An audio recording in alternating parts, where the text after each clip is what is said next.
I'm Nate Grant. I'm 18, just graduated from Woodmont High School, and I am 55th in the world for pinball currently, and I like theater, and that's, Okay. yeah. Well, let's talk about pinball. How did you get started with pinball?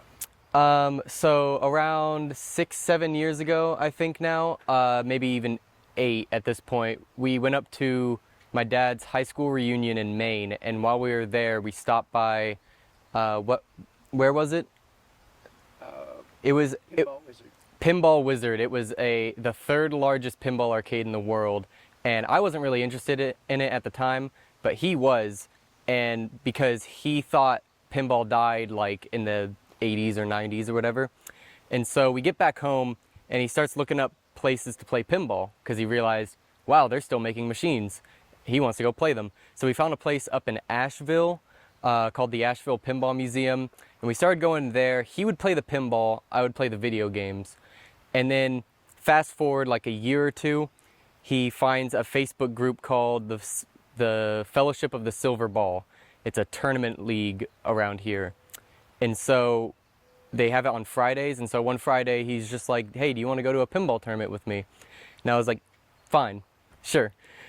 And so we're on the way there, and like we're out in like the boonies, like middle of nowhere, losing cell reception. He's like, if you get uncomfortable or nervous, anything like that, just tell me, we're out. And we get in there, it's like the friendliest people you ever meet, like Southern hospitality taken to 11. And so like you walk in, everybody wants to know who you are, where you're from, how'd you find out.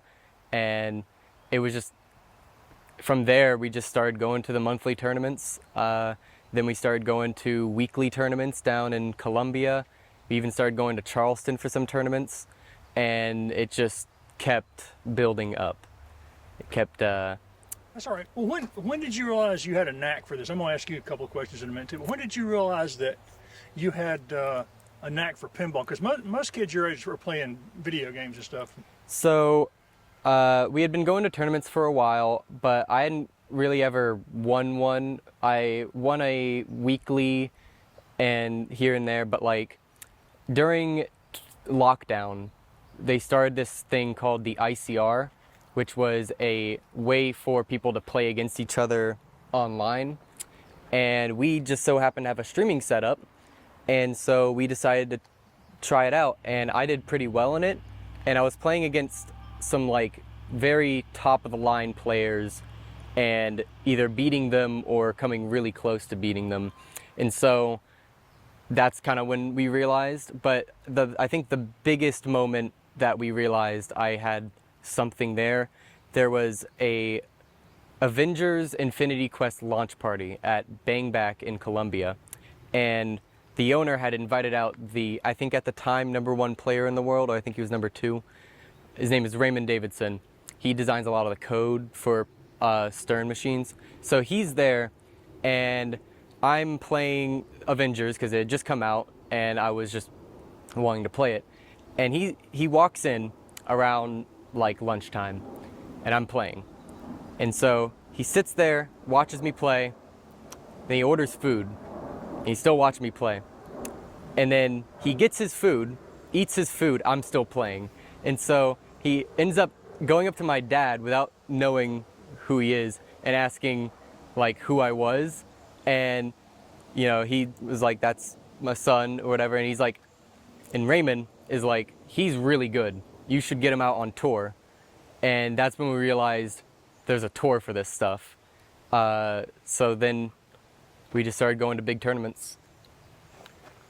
What is it about pinball that you enjoy more than some of the other video game kind of stuff some people play?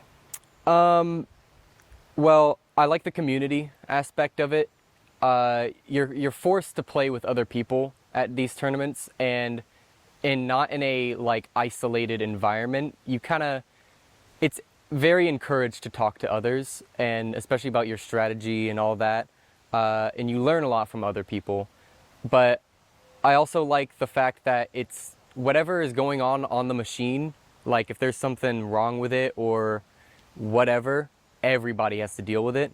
It's not like if I'm playing an online game, if my computer is a little outdated and it, you know, hitches here and there, I'm at a disadvantage compared to somebody who spent a bunch of money. But if I go to a pinball tournament, me and the 3 other people in my group, we're playing on the same game, and it just comes down to how we play it, what we know about it, all that. Are you younger than most of the people you're competing against? Yes. I notice a lot of the people who play tend to be like, I'd say average like 30s. So you got some highs and you got some lows, but mostly like late 20s to like 40s is the general range. So Do you have a favorite machine? I'd say Rush. It's a newer Stern, and we got one, and it, like, I didn't know what Rush was at the time. He had talked about it sometimes, but Rush is a band, and I have really fallen in love with the band, and I really like the game too, because I just like how it shoots. I like the code to it.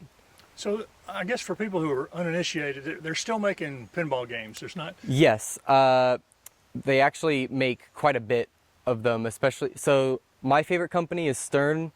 I like the way their games play for tournament reasons, and they make updating the code very simple. They make they're like, the games can get very complex, but they explain it.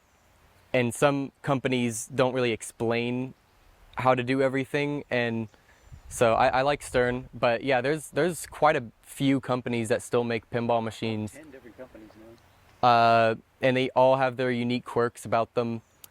And yeah, the Stern just released a new one, well, 2 actually.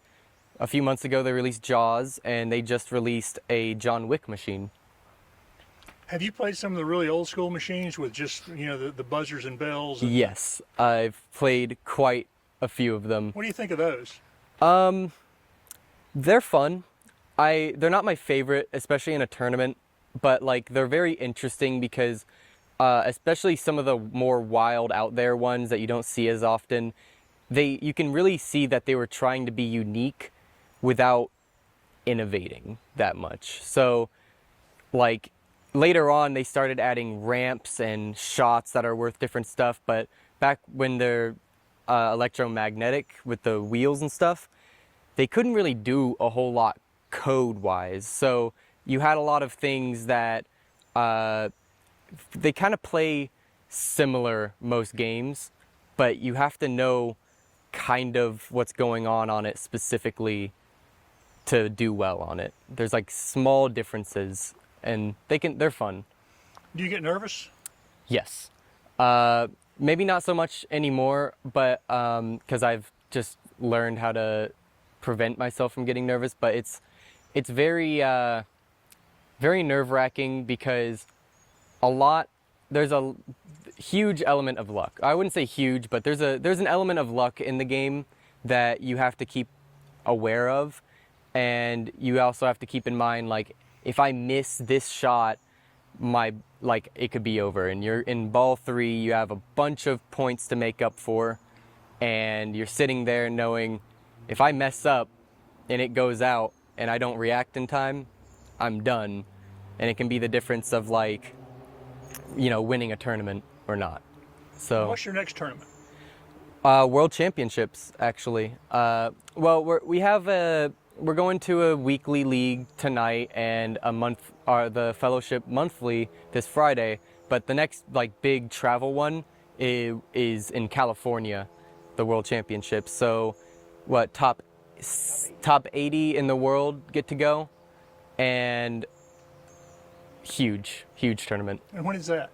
Next Friday, Saturday, Sunday. We leave Wednesday, you said? Yeah, Wednesday, Thursday. Do you know what games you'll be playing? Yes, they have a game list out on the website. Long list. But I still think they're hiding some because it said at the bottom plus more. So I know roughly what we're playing. You think you can take it all this year? I'd hope so, but there's still that, like, I'm kind of hoping to do well. If I win, that would be amazing, but I'm not going to set myself up for failure by expecting myself to get first. You were talking about you've been involved in theater since you were young. Remind me again, you got involved in theater when? When I was 6 years old, at 2012, 2013, at Woodmont High School, Will Ragland was still teaching there, and he did Peter Pan, and me and my siblings auditioned for it. I got Michael, and sibling got John, and other sibling got like I think a pirate or a lost boy. So I got Michael, and it got the theater bug, as they say, and I've been doing theater ever since. Whenever I can, really. Do you think that stage time helped you for your competition at all? Yeah, a lot of people get nervous when they see the streaming setups that we have, especially in the past few years. People have really caught on to streaming the tournaments because of lockdown. Everybody, wanted pinball content, but there wasn't any out there, and so there was a bunch of innovation in how the stream setups happen. So now they have like mobile rigs that they can move really easily. So, but a lot of people don't like being on the stream because they have the cameras up in their face and all that. But I kind of see it as a performance. I get to put on a little show, and that's fun. How have your friends responded to being a pinball wizard? First reactions are always, why? Or like, that's really odd.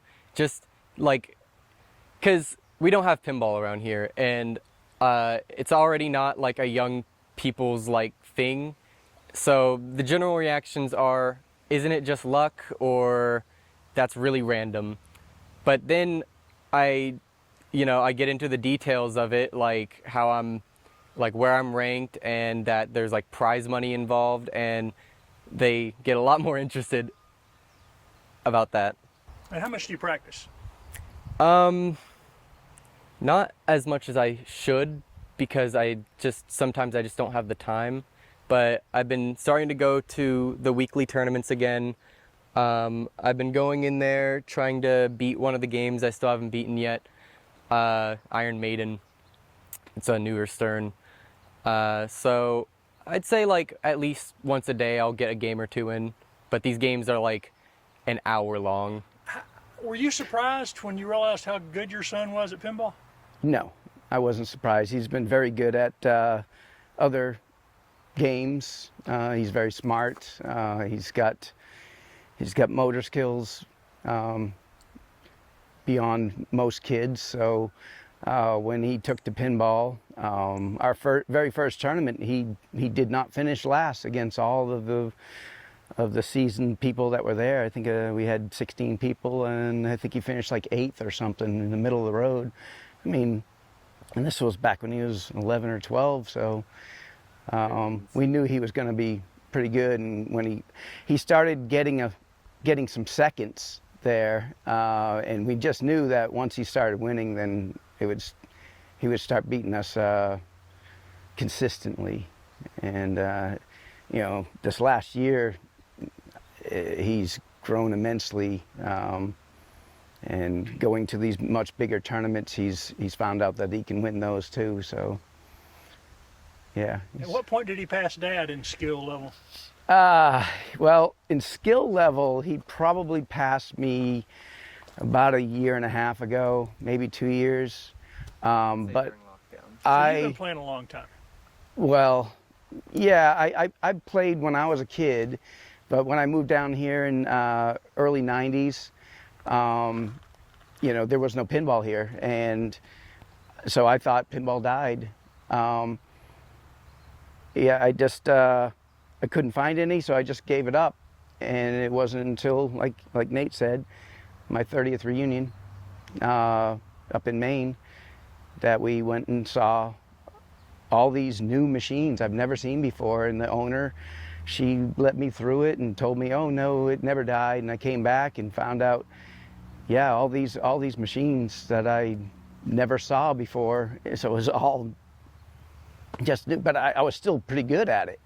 And then, just started I bought my first one, and they multiply from there, and learn how to fix them.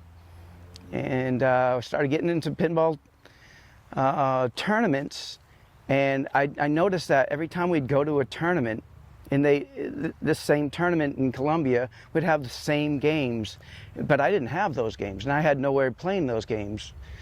So I just said, hey, I'm just going to buy every one of those games. And I bought every one of them, and we learned them, and then we started going down there and started winning because we knew them. So there's a community that's growing. Is it a growing community of pinball players? Yes. It's amazing how quickly this community has come up. You know, we have Charleston has grown a nice community. Columbia has like several places that you can play. Bang Back and Firefly and Craft and Draft and Transmission, and so they each have their own monthlies and weeklies, and so then Fellowship of the Silver Ball that we are part of. When our first tournament was 16 people, the last one here was 74. So it's growing to the point where we're having some of the largest tournaments in the Southeast at our house. You know, it's amazing. So now we have 3 different venues, 3 different house collections that we go to, and it's amazing. And if you're seeing this interview and you want to get into pinball, it's free for the first person. The first time you come, you can play on a Friday night, and we have practice on Wednesdays. You can come over and play for free. Join us. It's an amazing time, amazing people.